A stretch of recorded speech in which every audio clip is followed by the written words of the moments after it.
हरे कृष्णा। अध्याय 11 श्लोक नंबर 24।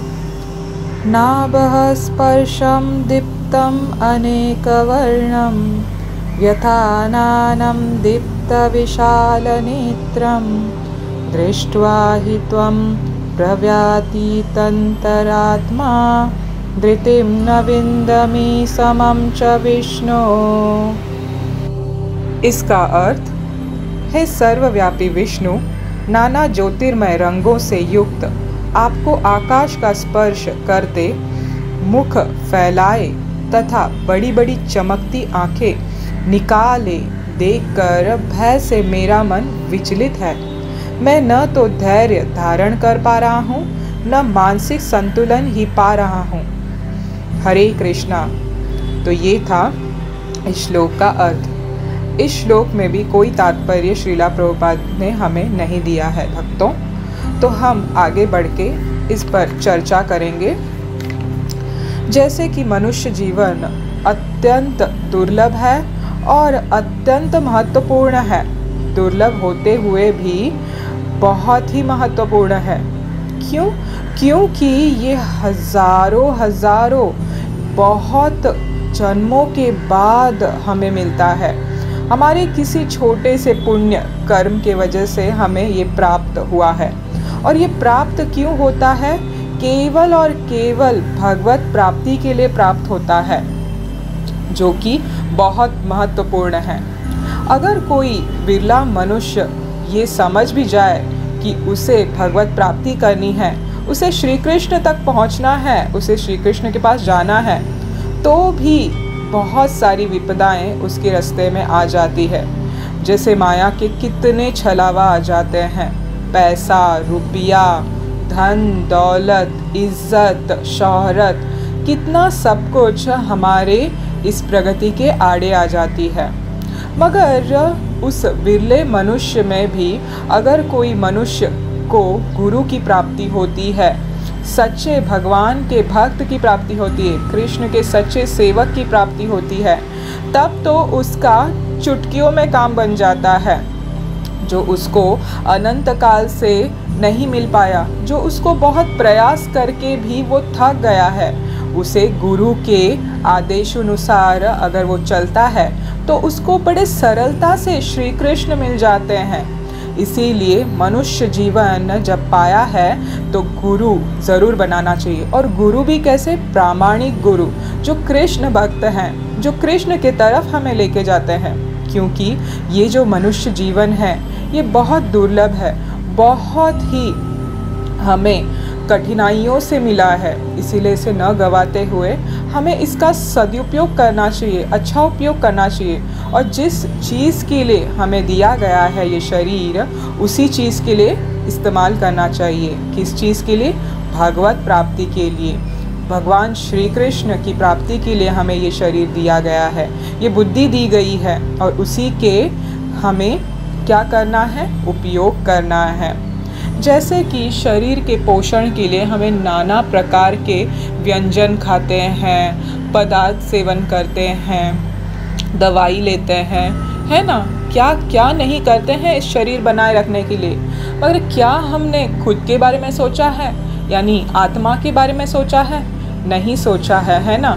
तो अभी जबकि भगवत गीता में भगवान इतने सुंदर तरीके से बताते हैं, और उनके भक्त, शुद्ध भक्त, जो कि उनकी परिकर ही है, श्रीला हमारे प्रभुपाद जी, ये हमें इतने सरलता से बता रहे हैं जैसे कि कोई पानी पी रहे हो। कोई यहाँ पे कोई भी कठिनाई नहीं है समझने में। हमें समझना यह है कि हम व्यर्थ में समय गंवा रहे हैं, ये समझना ज़रूरी है। और उस व्यर्थ समय को न गंवाते हुए हमें उसका सदुपयोग करना है। कैसे? भगवत गीता का और श्रीमद् भागवतम का अध्ययन करके इस मनुष्य रूपी शरीर को क्या करना है? तृप्त करना है, आत्मा को तृप्त करना है, आत्मा को इस पिंजरे से बाहर निकालना है, आज़ाद करना है। क्योंकि ये अनादिकाल से भटक रहा है, ये थक गया है, ये नाना प्रकार के सुख भोगने की कोशिश कर रहा है, मगर इसे क्या मिल रही है? माया का लात ही मिल रहा है। कोई सुख नहीं मिल रहा है यहाँ पे। सुख तो केवल कृष्ण के साथ ही है, जो कि जीव हम जो बद्ध जीव हैं हम भूल चुके हैं। इसीलिए वो याद करवाने के लिए भगवान स्वयं भगवत गीता हमें दिए हैं। कितने खुश नसीब हैं हम सब जो भगवत गीता पढ़ रहे हैं और सुन रहे हैं और अध्ययन करते हैं। वो इस प्रोसेस में जुड़ चुके हैं अभी, और उन्हें घबराने की कोई ज़रूरत नहीं है। वो धीरे धीरे इस पे प्रगति करें और भगवान और श्रीला प्रभुपाद के आदेशानुसार इसको पूर्णता से अपने जीवन में ग्रहण करें। तो उसी तरह से जैसे हम नारद मुनि के कथा में भी देखते हैं कि वो अपने पिछले जन्म में एक दासी पुत्र थे, एक साधारण दासी पुत्र थे। उनकी माँ, उनका कोई सहारा नहीं था, वो दोनों बस एक दूसरे के सहारा थे। और बेटा छोटा होने के कारण माता को कोई सहायता भी नहीं था, पर तो भी बेटा सहायता करता था। और बेटे को भी बेचारी माँ अकेली एक राह थी बस, और कोई दूसरा राहत नहीं था।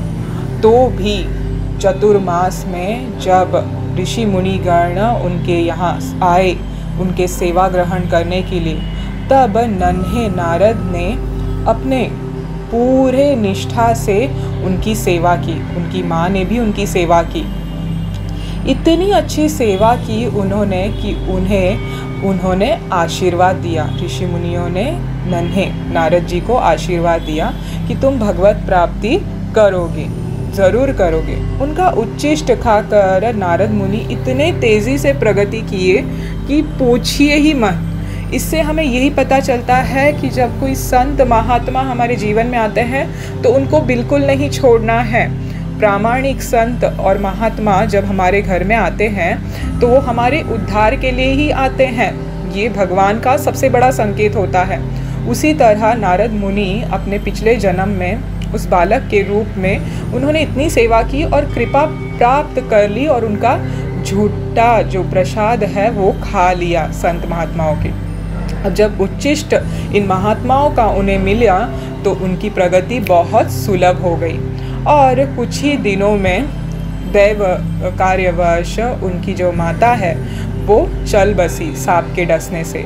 और अब तो जो बालक जो था वो तो अभी कुछ भी नहीं कर सकता था, ना कोई उसका आगे था ना पीछे था, बस वो चल पड़ा भगवान के प्राप्ति के लिए। वो जंगल जंगल भटकता, पहाड़ भटकता, कहाँ कहाँ नदियों का किनारे कहाँ नहीं जाता, मगर उसे भगवान नहीं मिलते हैं।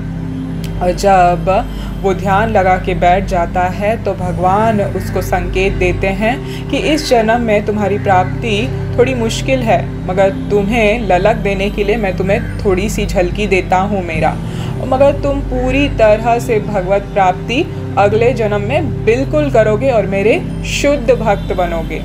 इस तीव्रता भक्ति के वजह से, इस उत्कंठा के वजह से नारद मुनि अगले जन्म में क्या बने, उस बालक के रूप से वो दूसरे जन्म में क्या बने, नारद मुनि बने, और वो ब्रह्मा के मानस पुत्र बने। ये है भक्ति की शक्ति।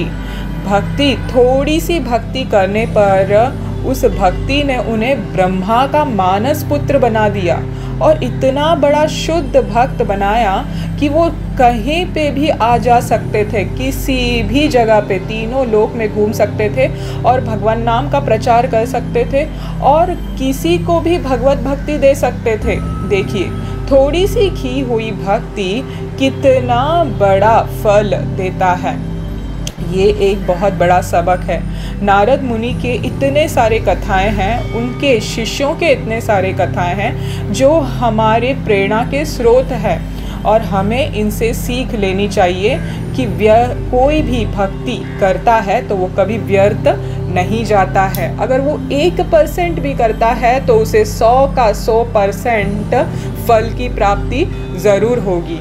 इसीलिए निश्चय ही दृढ़ता पूर्वक भगवत भक्ति, कृष्ण भक्ति में आगे बढ़ते जाना चाहिए, बिल्कुल नहीं हार मानना चाहिए। ये हमें हमेशा याद रखना चाहिए। हरे कृष्ण कृष्ण कृष्ण हरे हरे, हरे राम राम राम हरे हरे। श्री कृष्ण भगवान की जय। श्रीला प्रभुपाद की जय।